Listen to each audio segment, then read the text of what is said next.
اعوذ باللہ من الشیطان الرجیم بسم اللہ الرحمن الرحیم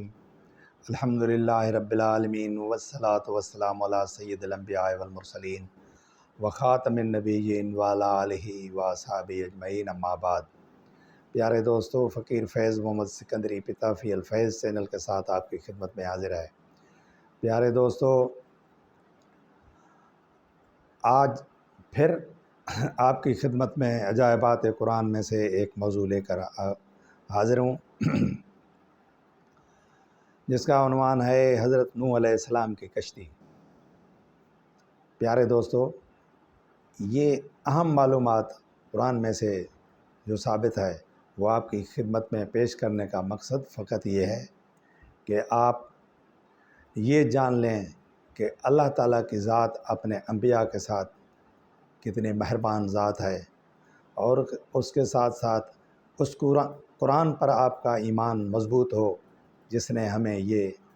سے ہمیں یہ حقائق معلوم ہوتے ہیں، اور پھر صاحب قرآن حضور آقا نامدار صلی اللہ علیہ وآلہ وسلم پر آپ کا ایمان پختہ ہو، اور اس کے ساتھ ساتھ رحمت للعالمین حضور آقا نامدار صلی اللہ علیہ وآلہ وسلم کا جو رب ہے، جو کائنات کا رب ہے، خالق کائنات ہے، اللہ تعالیٰ کی ذات، اس پر آپ کا ایمان مضبوط ہو۔ پیارے دوستو، حضرت نوح علیہ السلام 950 برس تک اپنی قوم کو خدا کا پیغام سناتے رہے، مگر ان کی بدنصیب قوم ایمان نہیں لائی، بلکہ طرح طرح سے آپ کی تحقیر و تذلیل کرتی رہی، اور قسم قسم کی اذیتوں اور تکلیفوں سے آپ کو ستاتی رہی، یہاں تک کہ کئی بار ظالموں نے آپ کو اس قدر زد و کوب کیا کہ آپ کو مردہ خیال کر کے کپڑوں میں لپیٹ کر مکان میں ڈال دیا، مگر آپ پھر مکان سے نکل کر دین کی تبلیغ فرمانے لگے۔ اس طرح بار آپ کا گلا گھونٹتے رہے، یہاں تک کہ دم گھٹنے لگتا اور آپ بے ہوش ہو جاتے، مگر ان ایذاؤں پر بھی آپ یہی فرمایا کرتے تھے کہ اے میرے پروردگار، تو میری قوم کو بخش دے اور ہدایت عطا فرما، کیونکہ یہ مجھ کو نہیں جانتے۔ اور قوم کا یہ حال تھا کہ ہر بوڑھا اپنے بچوں کو یہ وصیت کر کے مرتا کہ حضرت نوح علیہ السلام معاذ اللہ بہت پرانے پاگل ہیں، اس لیے کوئی ان کی باتوں کو نہ سنے اور نہ ان کی باتوں پر دھیان دے، یہاں تک کہ ایک دن یہ وحی نازل ہو گئی کہ اے نوح علیہ السلام، اب تک جو لوگ مومن ہو چکے ہیں ان کے سوا اور دوسرے لوگ کبھی ہرگز ایمان نہیں لائیں گے۔ اس کے بعد آپ اپنی قوم کے ایمان لانے سے نا امید ہو گئے، اور پھر آپ نے اس قوم کی ہلاکت کے لیے دعا فرما دی، اور اللہ تعالیٰ نے آپ کو حکم دیا کہ آپ ایک کشتی تیار کریں۔ چنانچہ 100 برس میں آپ کے لگائے ہوئے ساگوان کے درخت تیار ہو گئے، اور آپ نے ان درختوں کی لکڑیوں سے ایک کشتی بنائی جو 80 گز لمبی اور 50 گز چوڑی تھی، اور اس میں 3 درجے تھے، نچلے طبقے میں درندے پرندے اور حشرات الارض وغیرہ، درمیانی طبقے میں چوپائے وغیرہ جانوروں کے لیے، اور بالائی طبقے میں خود اور مومنین کے لیے جگہ بنائی۔ اس طرح یہ شاندار کشتی بن کر تیار ہو گئی، جو آپ کی اور مومنوں کی محنت اور کاریگری کا ثمرہ تھی، جنہوں نے بے پناہ محنت کر کے یہ کشتی بنائی تھی۔ جب آپ کشتی بنانے میں مصروف تھے تو آپ کی قوم آپ کا مذاق اڑاتی تھی، اور کوئی کہتا کہ اے نوح، اب تم بڑھئی بن گئے، حالانکہ پہلے کہا کرتے تھے کہ میں اللہ کا نبی ہوں۔ کوئی کہتا کہ اے نوح، اس خوش زمین میں تم کشتی کیوں بنا رہے ہو؟ کیا تمہاری عقل ماری گئی ہے؟ غرض طرح طرح کے تمسخر اور استہزاء کرتے، اور قسم قسم کی تانہ بازیاں اور بد زبانیاں کرتے رہتے تھے، اور آپ ان کے جواب میں یہی فرماتے تھے کہ آج تم ہم سے مذاق کرتے ہو، لیکن مت گھبراؤ، جب خدا کا عذاب بصورت طوفان آ جائے گا تو ہم تمہارا مذاق اڑائیں گے۔ جب طوفان آ گیا تو آپ نے کشتی میں درندوں، چرندوں اور پرندوں اور قسم قسم کے حشرات الارض کا ایک ایک جوڑا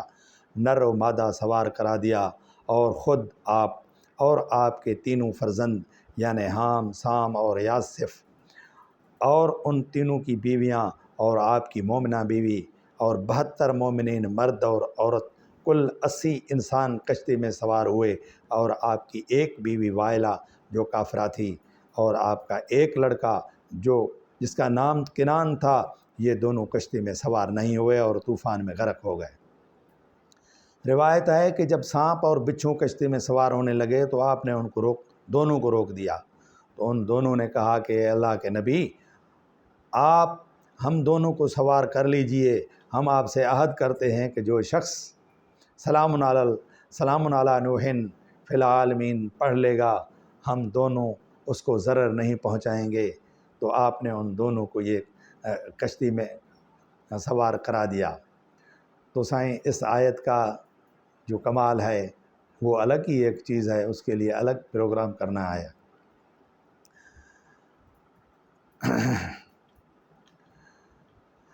طوفان میں کشتی والوں کے سوا ساری قوم اور کل مخلوق غرق ہو کر ہلاک ہو گئی، اور آپ کی کشتی جودی پہاڑ پر جا کر ٹھہر گئی، اور طوفان ختم ہونے کے بعد آپ ماں کشتی والوں کے زمین میں اتر پڑے، اور آپ کی نسل میں بے پناہ برکت ہوئی کہ آپ کی اولاد تمام روئے زمین پر پھیل کر آباد ہو گئی، اس لیے آپ کا لقب آدم ثانی ہے۔ یہ تفسیر ساوی کا بیان ہے۔ قرآن مجید میں خداوند عز و جل نے اس واقعے کو ان الفاظ میں بیان فرمایا ہے کہ اور نوح کو وحی ہوئی کہ تمہاری قوم میں سے مسلمان نہ ہوں گے مگر جتنے ایمان لا چکے، تو تم ان کے کرتوتوں پر غم نہ کھاؤ، اور تم کشتی بناؤ ہمارے سامنے اور ہمارے حکم سے،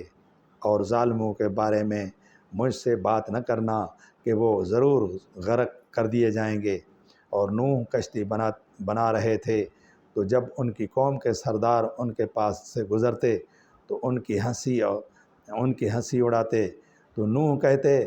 کہ اگر تم ہم پر ہنستے ہو تو ایک وقت ہم تم پر ہنسیں گے، جیسا کہ تم ہماری ہنسی اڑاتے ہو، تو اب تم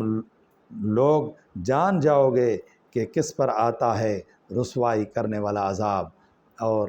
اترتا ہے وہ عذاب جو ہمیشہ رہنے والا ہے۔ پیارے دوستو، یہ اہم معلومات امید ہے کہ آپ کی معلومات میں اضافہ کرے گی، اور آپ جو ہے اس مسکین کو اپنی دعاؤں میں یاد رکھیں گے، اور میرا چینل سبسکرائب کریں گے، اور لائک کریں گے، اور دوستوں سے شیئر کریں گے۔ وما علینا الا البلاغ المبین۔